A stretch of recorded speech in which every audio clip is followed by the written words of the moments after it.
What's up everybody? Welcome back to my channel. If you are new, hey, I'm Sydney. Every single Thursday I sit down and I talk about the craziest true crime in every single state, the one that stuck out to me the most. So, if you like true crime, you should subscribe. So we did have technical difficulties last week where my video did not upload until Friday. It literally took 23 hours to upload. I started uploading Thursday around 4 p.m. I think that it finally loaded. I don't know what happened, but it finally uploaded to YouTube around 3 or 4.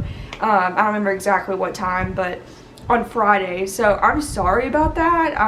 I don't know if it was my Wi-Fi, if my computer wasn't connecting to it properly or what, I don't know. So sorry. Okay, I'm gonna start off this with a big thank you to the really mean comment that I got the other day. I don't care, actually. If you leave a mean comment, then that's fine. God don't like ugly, so I'll be praying for you. Alright. This goes out to Perry, okay? I was told in this comment that I was very boring. It's fine though, okay? I know that I'm not boring. You have to understand, I'm talking about a topic that's very intense and disturbing. Yeah, I like to throw in a few comedic clips and stuff into my videos, just to lighten the mood a little bit. But I am talking about murder and people's lives being taken away. So yeah, I'm gonna be entertaining, and I think that this is a more of an informative channel. It is supposed to be entertaining, yes, but if y'all think I'm boring, then that's fine, but y'all keep watching, y'all still make my views go up, so that's fine. I'm sorry that I'm not lively talking about dead people, but yeah, just wanted to put that out there. If you don't like it because I'm not entertaining while I'm also talking about a really intense subject, then I don't really know what to tell you, okay? Please be courteous of people's lives. This is nonfiction. This is not fiction novels that I'm reading. These are real and true stories of people's lives being lost. So, just wanted to add that there. Today's video is Hawaii. There's a few things that I could see that I could do for Hawaii, but Hawaii is actually a pretty chill state, okay? There's not a whole lot of crazy stuff going on, and if there is, there wasn't a lot of information to the case that could have possibly been added to the video to make it more entertaining. It was very vague or little to nothing. But this case is, I'm sorry I'm doing Unsolved back to back, but this one really got me because there's a few theories, conspiracy theories surrounding this case, which I think is really cool. Alright, I will try to make this entertaining for you, Perry, as much as I can without overdoing it. So before we get started, make sure you like and subscribe and tell your friends if you enjoy this series. I am so blessed. I have hit 230 subscribers. I think that's awesome, and I appreciate y'all so much. I have gained at least 100 since this series, and that's freaking cool, and I'm super stoked about that. So yeah, okay, anyways, subscribe, tell your friends, and without further ado, we're gonna get it right into it, and this is the Lisa Owl case of Hawaii.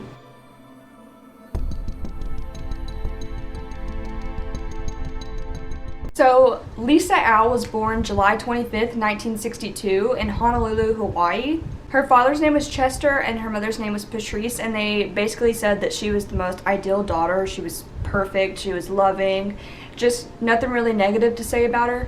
There's not a lot of background to this case. It's just going to jump right into exactly what happened to her. So, she was around 19 years old at the time of her disappearance. She was working at a salon called Susan Beers, and it was pouring rain outside. She was contemplating if she even wanted to get out in the rain that night or not, but she decided to.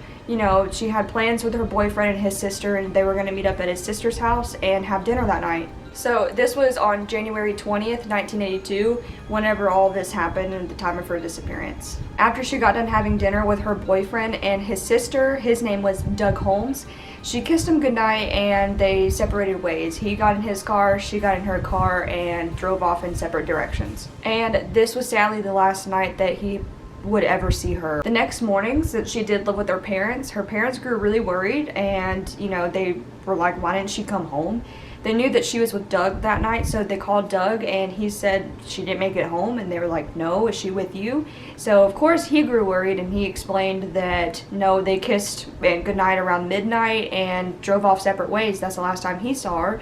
So he was like, you know what, I'm gonna drive around, I'm gonna try and find her, maybe see if she got in a wreck. It was raining pretty hard last night, maybe she slid off the road and nobody's been able to find her. I'll find her car.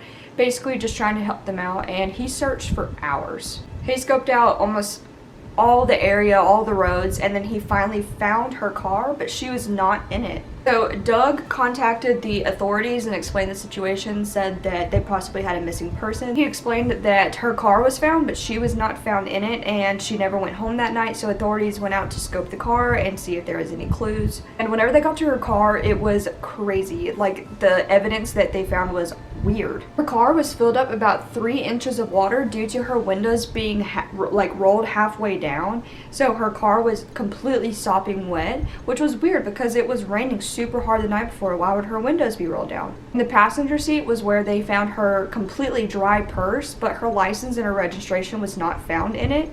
And they thought this was also really weird because, like, why isn't her license and registration in the car where it's basically supposed to be? So they scoped out for fingerprints on, like, the door handle on the inside, maybe possibly on the windows, and it looked like it was completely wiped clean. Like, they couldn't find a single fingerprint, not even from Lisa. So authorities immediately put out a missing persons report because they thought that this was a possible kidnapping and they wanted to find her as soon as possible. And over the next 10 days, the whole area, the police, the community, everybody searched every square inch of this town and they couldn't find anything. Sadly, the police were starting to kind of feel that, you know, whatever they found, it wasn't going to be good because she would have came up by now. So if they do find something, they kind of feared for the worst, and that came true. On January 31st, 1982, a jogger that was running with his dog found her body. He was running on his normal route in Makiki and he found her body highly decomposed and she was naked. He didn't specify if there was any sexual assault in this case, but if her clothes were gone, it is also really possible. Since the body was so decomposed, it was almost impossible to figure out the actual cause of death, but police did rule this as a homicide. This is where the conspiracy theories start up because it's like, who would even want to hurt Lisa? Like, does she have any secret enemies that no one knew about? The biggest conspiracy about Lisa's death is that a policeman actually had killed her. There was a tip that had come in that basically explained that there was a blue flashing light on the grill of a car following Lisa. They don't know if they had pulled her over, but they did see an unmarked patrol car.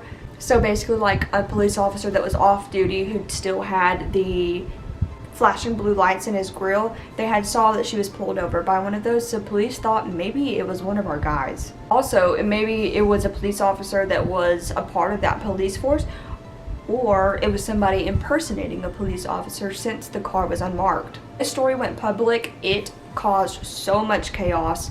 The people were like, okay, like, what the hell's going on? There's so much chaos at the police station. It's like, oh God, they think it's one of us. We need to find out who did this right now so they can get, like, we can get the public off of our backs.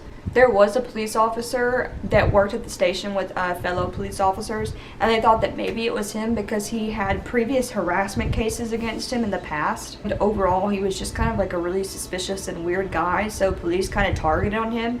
This police officer did go in front of a grand jury, but there wasn't enough evidence to, you know, sentence him.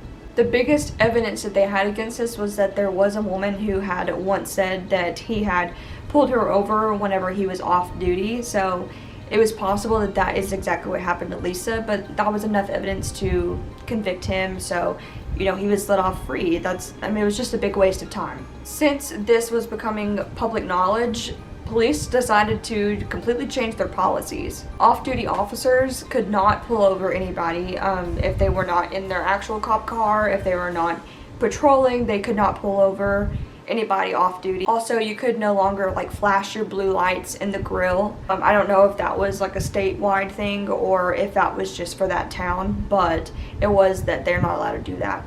Many people believe that it was the police and that they were withholding information to the public so that maybe they could cover up exactly what happened and keep this guy who had done it safe. So another conspiracy theory was that it was Doug, Lisa's boyfriend, because whenever cops went to go question him, he had scratches on his face and he failed 2 lie detector tests. His explanation for failing this lie detector test was that he felt guilty because he didn't drive her in the rain because she was an inexperienced driver. And that was enough for police to understand that he probably didn't do it.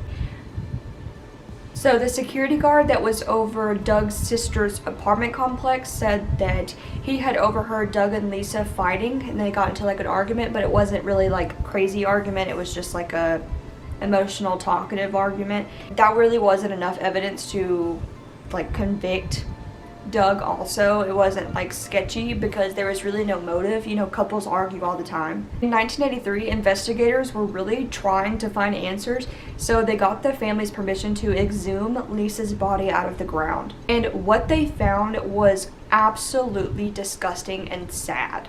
The condition of her body was completely unwashed. She was still in the police body bag with dirt and leaves. And whenever they exhumed her body, she seemed to just be like thrown into a ground. She did not have a proper burial at all. So since they were redoing an autopsy, the person who did the second autopsy said that there was a lot of stuff missed within the first autopsy. They took her skull and jawbone and examined that to see maybe if there was any abuse towards that. And that was examined by experts, but they couldn't really find anything.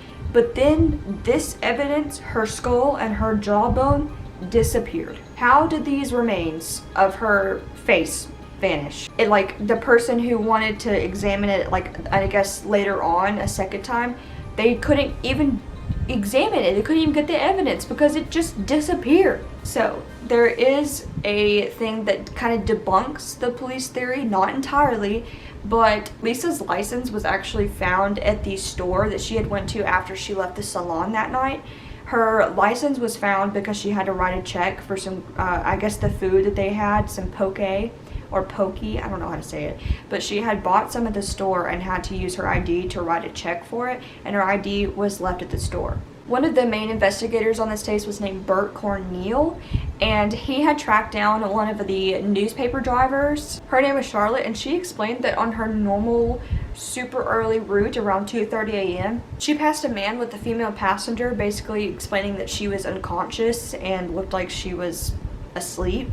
And she had later passed this man again, but the female passenger was not in the car at all, and he completely stared her down to the point that she got super uncomfortable. Well, 10 days later is when Lisa's body was found, so she went to police to basically explain what had happened, that maybe that was the lady that she had saw asleep, and police did absolutely nothing with this. They wrote down her cell number and where they could contact her, and she said that she never got a call. She never got asked any questions. Whenever she would go to the police later on, a few days out of the week, to be like, hey, is anything new about the case? They totally disregarded anything that she asked, and they just was like, yeah, we'll let you know, we'll let you know. So they didn't use her, and this could have possibly been the guy or whoever that had hurt Lisa. Lisa had a sister, May Lee. I really hope I'm saying that correctly. Hawaiian names are difficult for me to explain. I'm not meaning to be disrespectful, but her sister explained that she would go visit Lisa's grave often, and Lisa's grave was right next to Chester. Patrice was buried in a Hawaiian memorial ground, so she was not near Lisa and Chester's grave. But she said that anything police wants to do, she is totally fine with because she just wants answers. She was only 7 at the time of Lisa's death, and she was 19. But she said that since all of her family is missing, she constantly goes to their grave sites to talk to them, and hopefully maybe that, you know, one day she can get some answers on what happened to Lisa, and I just think that's really sad. There are no statutes of limitations on murder, so it is possible they could find new evidence and new gatherings on the Lisa case, but it's been 38 years and there has not been anything done since, really. Sadly, the witnesses, the newspaper carrier, and the security guard have passed away, so they will not be able to do any further investigations. They would not be able to explain their stories again. So they're going to possibly have to find new evidence and new gatherings without these witnesses. So here are some theories that like I have, or like just my thoughts, I guess, not really my theories. I think that her car was staged. I don't really believe that she had gotten out of her car at that time or somebody had come up to her car. I think that she was killed where her body was and that her car was put there to make it look like it, I guess. So, I don't know. There's also another theory that I didn't state earlier, that there was a few female victims due to a serial killer at that time that were being found, and it is possible that Lisa was another victim of that serial killer, but that is also just a theory that it's not, you know, because she didn't have any, here's the thing, it's also possible because she didn't really have any enemies, she didn't really have anybody that had any motives to kill her, so it is possible that this was a serial killer, but you know, it didn't really say a name. It's just a theory. I just think there was a lot of evidence that was overlooked in this case. I do have suspicions on Doug because of the failed lie detector test. Maybe he was responsible. I mean, he did tell police that he wanted to break up with her, so there was ill intentions, but not in a possible way to kill her, but that could possibly be a motive. Could have been the argument. He was trying to break up with her and then she pissed him off and he, you know, killed her. I don't know. That's just another theory that I have. I'm not entirely sure. Okay. That's not fact. But I just think it's crazy that it's been 40 years and her death is still unsolved. Like, how is that? Like, that's just really weird. It's also really scary because nobody was ever really convicted for it. I just didn't really know who it was, so they could possibly still be out there. I do believe that it was a homicide. Let me know what y'all think down below, what y'all think might have happened to her. This is just a case that you can just get stuck on, I guess. That's all I have for y'all today. Again, be respectful in the comments. Just let me know your thoughts down below of the case, not of me, because my mental health can't take that at the moment. Thanks, Perry. I hope you guys enjoyed. If you did, make sure you like, subscribe, and tell your friends. Yeah, that's it. I love you guys and appreciate y'all so much, and I will see you next Thursday. Bye!